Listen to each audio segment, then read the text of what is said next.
Hi friends, unique notes में आप सभी का स्वागत है। दोस्तों, आज की क्लास में हम लोग फर्स्ट चैप्टर नंबर सिस्टम का एक शॉर्ट रिवीजन करेंगे, समराइज़ करेंगे इसको।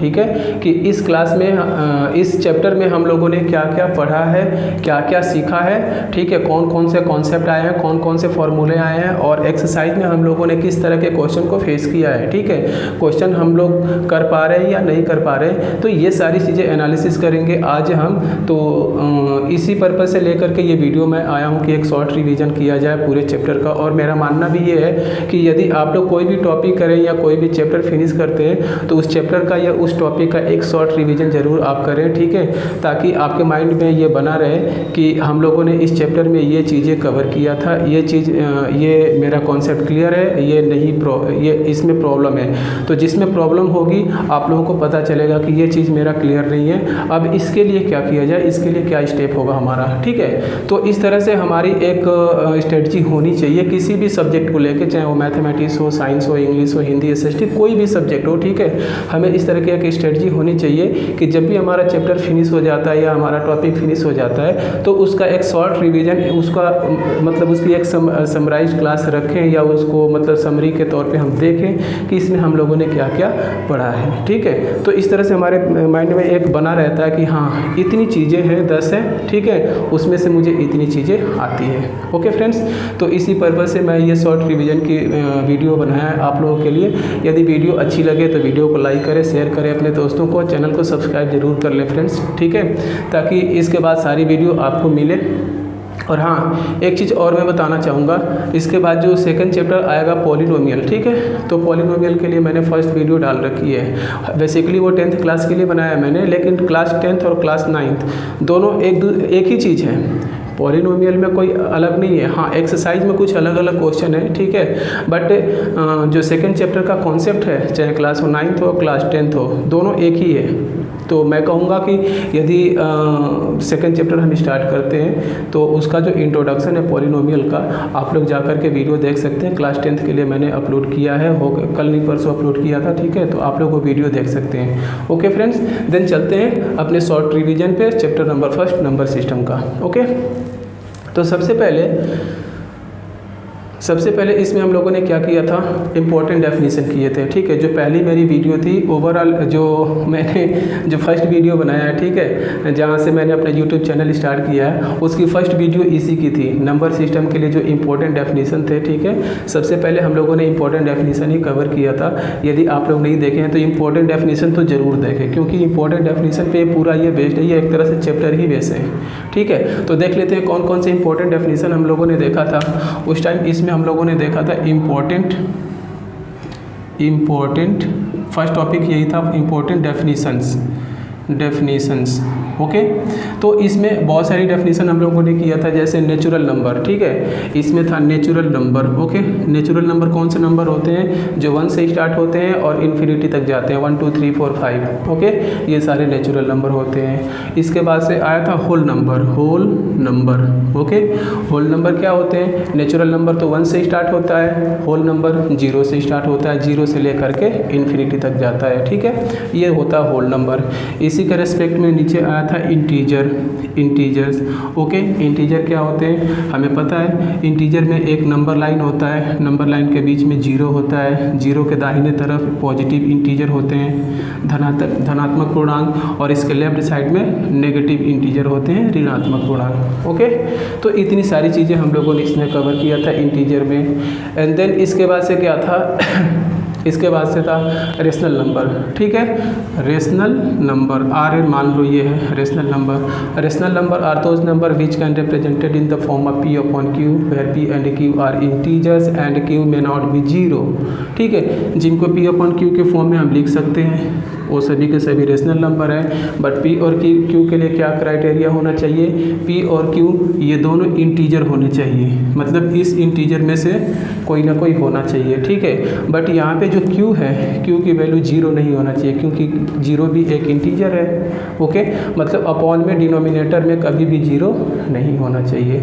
ये रेशनल नंबर की डेफिनेशन थी। ओके, एंड इसके बाद से irrational number. Irrational number just इसका अपोजिट था, जिसको p/q के फॉर्म में हम कन्वर्ट ना कर सके, ना लिख सके, जैसे √2, √3, √5। अब √4 मत कहना, ठीक है, √4 एक रेशनल नंबर है। इसी तरह से पाई, ये सभी इरेशनल नंबर थे। ओके, एंड देन इसके बाद से क्या था, real number.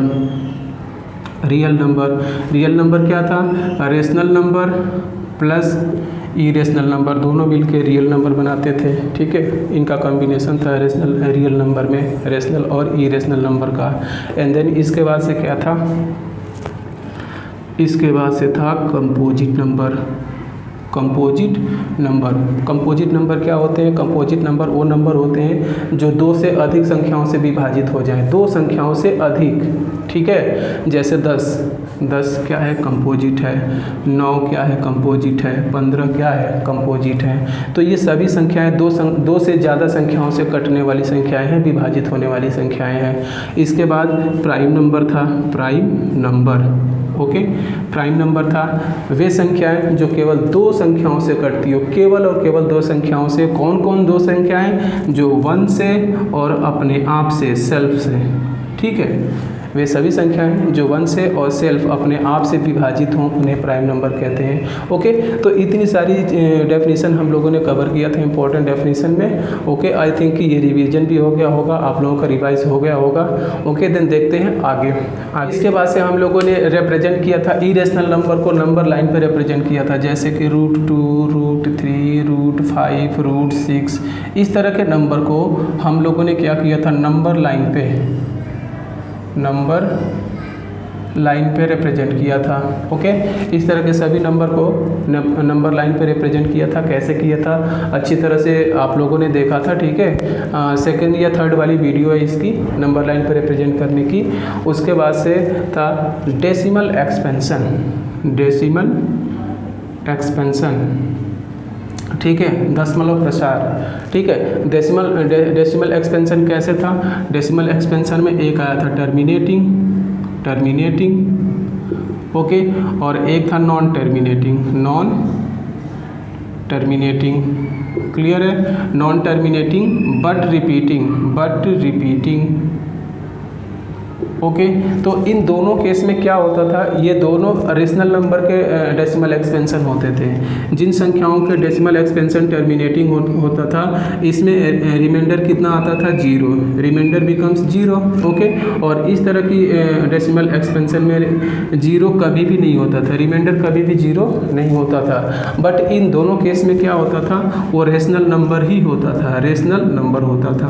Okay, decimal expansion means जिन संख्याओं का डेसिमल एक्सपेंशन टर्मिनेटिंग है वो रेशनल नंबर होगा, और नॉन टर्मिनेटिंग बट रिपीटिंग है तो भी रेशनल नंबर होगा। क्लियर है इतना। अब यहीं पे बात करें डेसिमल एक्सपेंशन में, जिन संख्याओं का डेसिमल एक्सपेंशन नॉन टर्मिनेटिंग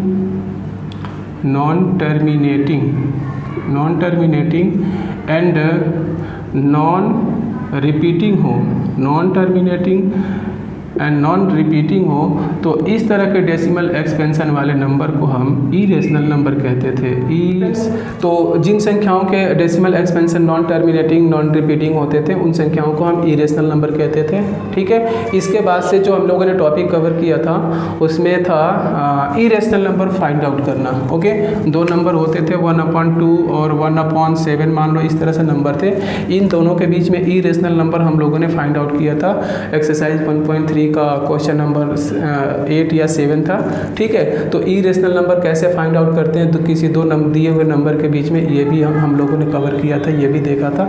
तो ये वाला टॉपिक आप लोग जरूर देख लेना, इरेशनल नंबर कैसे फाइंड आउट करते हैं। रेशनल नंबर फाइंड आउट करना तो आसान है, but irrational number find out करना थोड़ा सा उससे अलग है।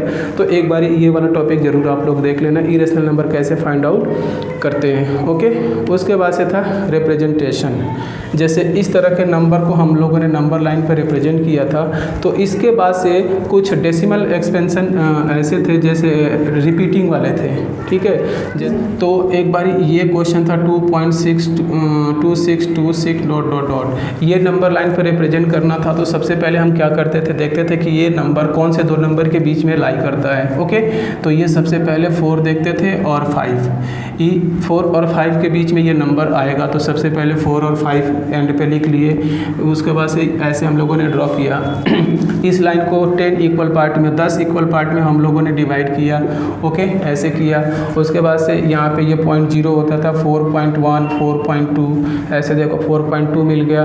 फिर यहाँ पे आएगा 4.3। अब ये नंबर 4.2 और 4.3 के बीच में आता था। फिर इन दोनों नंबर को हम जूम आउट कर लेते थे। ओके, यहाँ पे और फिर यहाँ पे। तो इस तरह से इस तरह के नंबर को रिप्रेजेंट करना हमने सीखा था, नंबर लाइन पे कैसे रिप्रेजेंट करते हैं। ओके, क्लियर है इतना। एंड देन उसके बाद से हम लोगों ने किया था classification of rational and irrational. Okay, classification जैसे देखो लास्ट वाली एक्सरसाइज जो हमारी थी, लास्ट नहीं 1.5 वाली एक्सरसाइज, इसमें कुछ इस तरह के क्वेश्चन थे जैसे 2 + √5, ओके, और √5 + 3 -√5 ये। अब ये दो क्वेश्चन है। अब इसमें से ये कहा जाए कि इनमें से कौन रेशनल है कौन इरेशनल है, ठीक है। तो इस तरह के नंबर को हमें क्लासीफाई करना था रेशनल में और इरेशनल में। तो ये वाला जो क्वेश्चन है हमारा इरेशनल नंबर था। इरेशनल नंबर कैसे, देखो ये 2 रेशनल है और √5 क्या है, इरेशनल है। इट मीन्स रेशनल और इरेशनल का सम है यहाँ पे। तो चाहे सम रहे या फिर रेफरेंस रहे, या तो यहाँ पे प्लस रहे या माइनस रहे या मल्टीप्लाई रहे या डिवाइड रहे, एक रेशनल नंबर हो और एक इरेशनल नंबर हो, यदि रेशनल का इरेशनल से मल्टीप्लाई करे तो भी रिजल्ट क्या आएगा, इरेशनल आएगा। इरेशनल से रेशनल में प्लस करें तो भी रिजल्ट आपका इरेशनल होगा, जैसा कि ये है। यहाँ पे माइनस रहे तो भी रिजल्ट आपका इरेशनल आएगा। ओके, यहाँ पे डिवाइड करेंगे एक रेशनल में एक इरेशनल से तो भी जाके आपका इरेशनल होगा। क्लियर है इतना। ओके, अब जैसे ये क्वेश्चन है √5 प्लस है √5 माइनस है, तो ये कैंसिल हो जाएगा। पहले हम सिंप्लीफाई कर लेंगे, सिंप्लीफाई करने के बाद हम रिकॉग्नाइज करेंगे कि कौन सा रेशनल है कौन सा इरेशनल है। ओके, तो यहाँ पे ये आ गया 3 और हमें पता है कि 3 क्या है, एक रेशनल नंबर है। क्लियर है इतना। तो ये चीज़ें थी। इसी में एक क्वेश्चन और भी था, जैसे रूट में 9.3 था, ठीक है। रूट में 9.3 था। इस नंबर को हमें नंबर लाइन पे रिप्रेजेंट करना था कि ये इसे नंबर लाइन पे कैसे रिप्रेजेंट करें।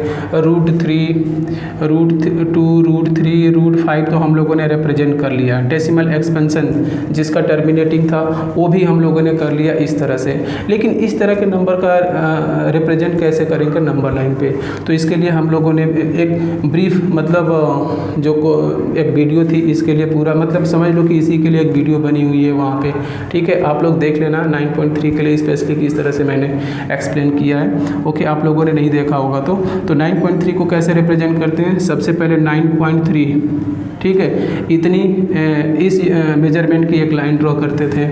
ओके, यहाँ से 1 यूनिट और बढ़ा लेते थे, इतना हो गया। अब पूरी इस नंबर लाइन का हाफ हम लोगों ने ढूंढ लिया था, मिड पॉइंट को सेंटर मान के, और यहाँ से ये वाली रेडियस लेके एक सेमी सर्कल ऐसे ड्रॉ किया था, ठीक है। उसके बाद से यहाँ से एक परपेंडिकुलर ड्रॉ किया, और ये वाला जो पॉइंट है ये वाला इतनी, ये जो डिस्टेंस है यही डिस्टेंस आपका 9.3 होता था रूट में। ओके, अब यहाँ से यहाँ पे कंपास को रखा और इसको मेजर कर लिया ऐसे, और इस तरह से ड्रॉ कर लेते थे। फिर इसको आगे बढ़ा दिया, और यहाँ पे जब ये नंबर आता था तो यही इंटरसेक्शन पॉइंट आपका √9.3 होता था। क्लियर है। तो ये सारी चीज़ें थी इसमें। इसके बाद से हम लोगों ने देखा था हर का परिमेयीकरण, हर का परिमेयीकरण, rationalisation of denominator. Okay. Rationalisation of denominator, जैसे इस तरह का क्वेश्चन था 1/√2, ठीक है। अब देखो डिनोमिनेटर में हर में क्या है, यहाँ पे इरेशनल नंबर है, इस इरेशनल नंबर को हमें रेशनल में कन्वर्ट करके देना था कि हाँ यहाँ पे इरेशनल नंबर को हटा दो, रेशनल नंबर क्या हो सकता है यहाँ पे। तो इसको हम लोगों ने सिंप्लीफाई करके देखा था, यहाँ पे ऊपर नीचे न्यूमरेटर डिनोमिनेटर में सेम नंबर से मल्टीप्लाई करके देखा था, फिर आगे इसको हम लोगों ने सॉल्व किया था। यहाँ पे इसमें मल्टीप्लाई करेंगे तो ये क्या हो जाएगा 2, 1 से इसमें मल्टीप्लाई किया तो ये हो गया √2। ऊपर इरेशनल आए या रेशनल आए उससे हमें मतलब नहीं है, हमें मतलब था यहाँ पे डिनोमिनेटर से। क्यों? क्योंकि यहाँ पे था हर का परिमेयीकरण, हमें हर का परिमेयीकरण करना था। देखो यहाँ पे हर में क्या था √2 जो कि एक इरेशनल नंबर है, √2 जो कि एक इरेशनल नंबर है। अब इसी को यहाँ पे सिंप्लीफाई किया तो अब यहाँ पे डिनोमिनेटर में क्या आ गया 2 आ गया, जबकि 2 एक परिमेय संख्या है। तो देखो यहाँ पे हर का परिमेयीकरण यहाँ पे हो गया। परिमेयीकरण का मतलब कि अपरिमेय से परिमेय में कन्वर्ट कर दो। क्लियर है? इतनी बात समझ में आ रही है? ये तो फर्स्ट वाला था। सेकंड वाला कुछ इस तरह से भी था, ऐसे √3 माइनस √2, ओके, इस तरह से था। अब इस तरह के नंबर को मल्टीप्लाई करके हम वो कर लेते थे √3, यहाँ पे प्लस से करेंगे, यहाँ पे माइनस है तो प्लस से मल्टीप्लाई कर लेंगे ऊपर नीचे करके। तो ये सारी चीज़ें हम लोगों ने देखा था, ओके। तो ये था rationalization of denominator. And last topic था हमारा, लास्ट टॉपिक था एक्सपोनेंट का, ठीक है। कुछ घातांक के नियम थे, अभी एक्सरसाइज 1.6, ठीक है। 1.6 में कुछ घातांक के नियम थे, एक्सपोनेंट, लॉ ऑफ एक्सपोनेंट्स, ठीक है। इसको भी एक बारी हम रिवीजन करके देख लेते हैं। एक्सपोनेंट में कौन कौन से रूल हम लोगों ने देखा था, जैसे कि एक फर्स्ट वाला रूल था हमारा, इसमें था a⁴m इंटू a⁴n। ध्यान से देखें, ये फर्स्ट वाला रूल था। इसको हम लोग बेस बोलते थे, ये बेस है और ये पावर है m। यहाँ पे बेस a की पावर m है, यहाँ पे बेस a की पावर n है। तो जब भी बेस इक्वल होता था सेम बेस में, तो बेस को यहाँ पे लिख देते थे और दोनों पावर को आपस में क्या करते थे, प्लस कर देते थे। क्लियर है? इतनी बात समझ में आ गई, ठीक है। सेम बेस हो तो पावर को हम लोग क्या करते थे, ऐड कर देते थे, जोड़ देते थे, ठीक है। सेकंड में क्या था, यदि आपका एक पावर बेस a है और इसका पावर m था, इस पावर का पावर n हो जाए, ठीक है, इस पावर का पावर n हो जाए तो क्या करते थे, बेस पे इन दोनों पावर का मल्टीप्लाई कर देते थे, जैसे इस तरह से, और ये हो गया a⁴m n। क्लियर है इतना? थर्ड वाला क्वेश्चन था, रूल था हम लोगों का कि यहाँ पे यदि a पावर m हो और b पावर m हो, ध्यान से देखो। अब यहाँ पे दोनों बेस अलग अलग थे, डिफरेंट थे, ठीक है। यहाँ पे दोनों बेस इक्वल थे, यहाँ पे दोनों बेस डिफरेंट है, यहाँ पे दोनों पावर डिफरेंट थे, यहाँ पे दोनों पावर सेम है। इट मीन जस्ट इसका अपोजिट, इस वाले का जस्ट अपोजिट है ये, ठीक है। तो हम करेंगे क्या, इस केस में दोनों बेस आपस में मल्टीप्लाई हो जाएंगे इस तरह से, a इंटू बी, दोनों आपस में मल्टीप्लाई हो गए a इंटू बी और पावर हो जाएगा इनका n। क्लियर है? तो ये हो गया इसका। और लास्ट में था एक फोर्थ में था a⁴m हो और 8/a⁴n हो, ठीक है, डिवीजन के केस में। तो इस केस में क्या होता है, a⁴m, ओके। अब यहाँ पे तो ऑलरेडी ये पहले है, अब ये नीचे से ऊपर जाएगा, जब a⁴n ऊपर जाएगा तो ये हो जाएगा a⁻n, ओके, a⁻n।